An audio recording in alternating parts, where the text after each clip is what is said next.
Assalamualaikum warahmatullahi wabarakatuh. Perkenalkan, nama saya Muhammad Farid Hidayat, NPM 2021010248. Saya dari Prodi HKI,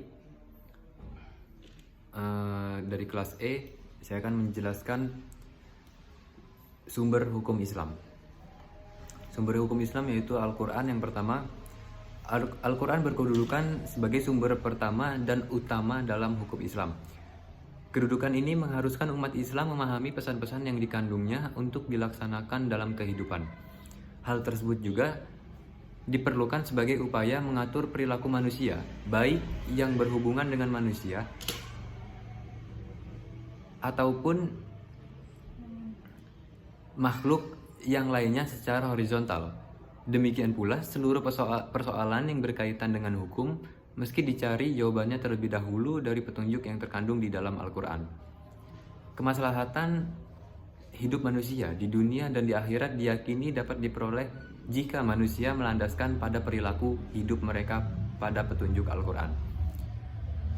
Argumentasi yang menyatakan bahwa Al-Quran sebagai sumber dan dalil pertama dan utama ditemukan dalam penjelasan Al-Quran sendiri pada sejumlah ayatnya.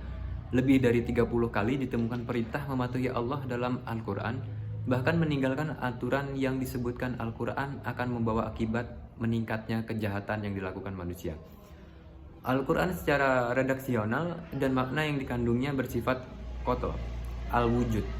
Maksudnya adalah lafaz Al-Quran dan pesan yang dikandungnya terjamin keautentikan dan otoritas kebenarannya.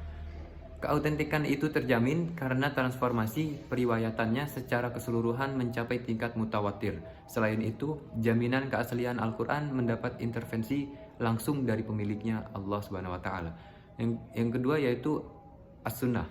Pada uraian sebelumnya telah dijelaskan bahwa Al-Quran sebagai sumber utama dan yang paling utama dari hukum Islam yang bersifat global yang membutuhkan penjelasan secara operasional.